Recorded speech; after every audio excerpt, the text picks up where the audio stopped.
महफिल की शुरुआत करते हैं उनसे जिनके पास दाढ़ी और साड़ी दोनों के नितांत निजी, वैयक्तिक और खतरनाक अनुभव हैं। अब वो व्यक्ति यहां आके जब अपने एक्सपीरियंस शेयर करेगा तो लोग तालियां बजाते हुए कहेंगे, भाई हरीश जी आपने तो कमाल कर दिया। आइए हरीश चतुर्वेदी जी, जोरदार तालियों के साथ।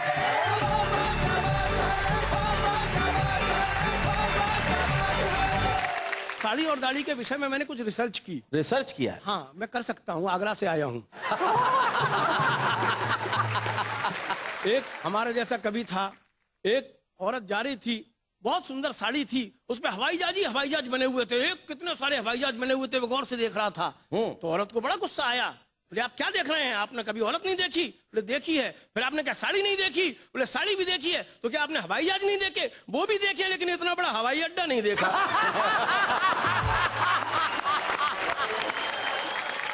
तो जो रिसर्च की मैंने, कुछ लोगों से इंटरव्यू लिए जी जी, कि भयंकर ट्रैफिक जाम में फंसे एक दड़ियल नौजवान से हमने पूछा कि बताइए साड़ी और दाढ़ी में क्या फर्क होता है।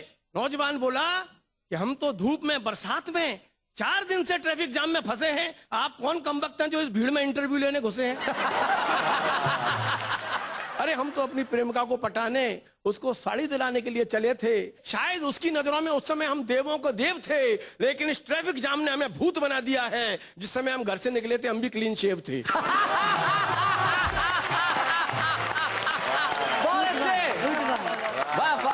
हमने एक सरकारी दफ्तर के बाबू से पूछा कि साड़ी और दाढ़ी में फर्क बतलाइए। बाबू बोला, अरे आपको नहीं पता, ये सत्य तो जग जाहिर है, घोषित है। दाढ़ी सदियों से दलित है, शोषित है। साड़ी सबला है, बला है। वैसे दावा तो बराबरी का करती है, लेकिन मेहनत का काम पड़ जाए तो अबला होने की छूट लेती है। और दाढ़ी कितने भी पैसे कमा ले, साड़ी घर में घुसते ही लूट लेती है।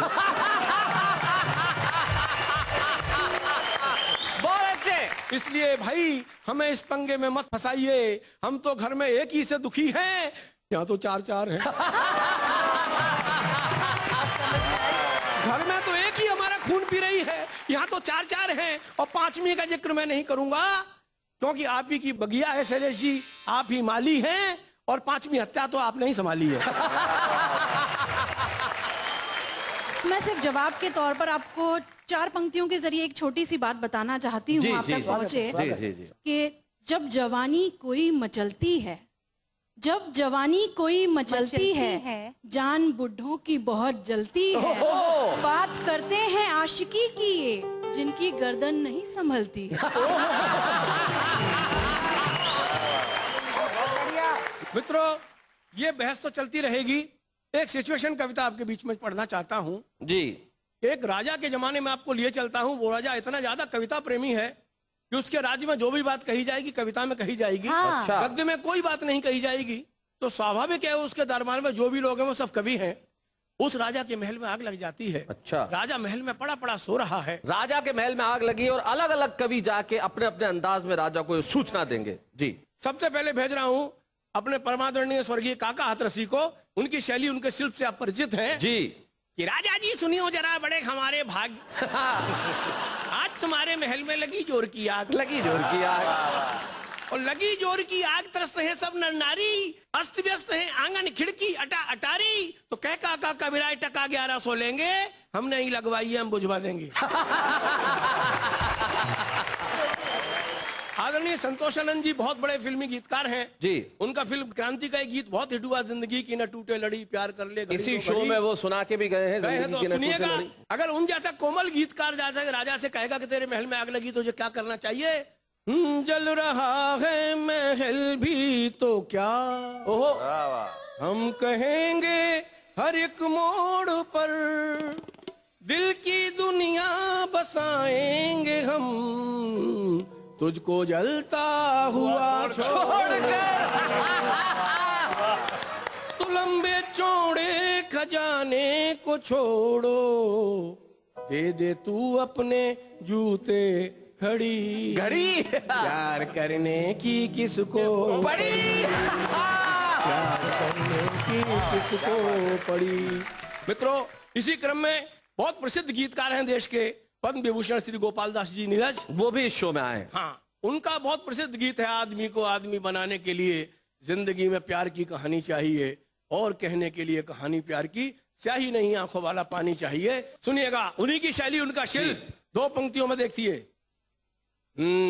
राजा तुझे आग से बचाने के लिए फिर से एक शहीद की जवानी चाहिए, और लगी आग को बुझाने के लिए आंसू नहीं दमकल वाला पानी चाहिए। और इसी क्रम में स्वर्गीय ओम प्रकाश आदित्य, एक उनके साथ दिक्कत थी कि वो जाति के ब्राह्मण जी, तो संस्कार कविता में किस तरह से हावी होते थे, वो उनके साथ आप एक प्रयोग देखिएगा जी। महल जल रहा है, राजा सो रहा है, ओ राजा मुंह रखे मानी। अब जल रहा है तो कुछ भी कह लो। ओ राजा मुंह रखे मानी, देनी है तुझको कुर्बानी, मची हुई कैसी हलचल ये, हवन कुंड है आज महल ये, धुआं धुआं गगन हो रहा, हवन कुंड में हवन हो रहा, राजा की एक टांग जली स्वाहा। एक बहुत प्रसिद्ध कवि हैं श्री बाल कवि बैरागी, सुनिए। ये आग लगी है मुश्किल से अब हम ना आग बुझाएंगे, ये आग लगी है मुश्किल से अब हम ना आग बुझाएंगे, सब मिलकर इन अंगारों को अब और अधिक धधकाएंगे।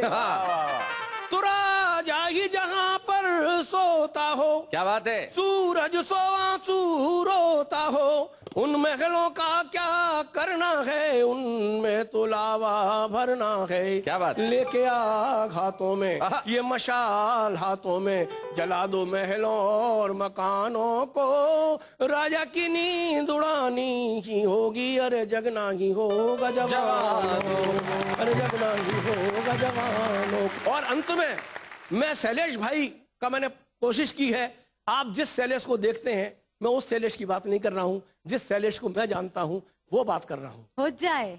राजा तेरे महल में आग लगी है और सारा समाज कर रहा है तुझे पानी पानी, अगर तुझ में जरा सा भी बचा हो पानी तो उसे इस महल पर लगी आग में डाल दो, तेरे इस पाप के घेरे में कितने निर्दोष फंस गए हैं, इनमें से कुछ को तो जिंदा निकाल दो। क्या बात है कि राजा अगर तेरे इन आंसुओं से इस आग की एक चिंगारी भी ठंडी हो जाए तो वहां से निकले झुलसे हुए मानव तेरी अधजली मानवता के गुण गाएंगे, और पाप की सीढ़ी पर चढ़ते हुए लगातार तुम्हारे कदम शायद 1-2 सीढ़ी नीचे उतर आएंगे, शायद 1-2 सीढ़ी नीचे उतर आएंगे। क्या बात है, वाह वाह।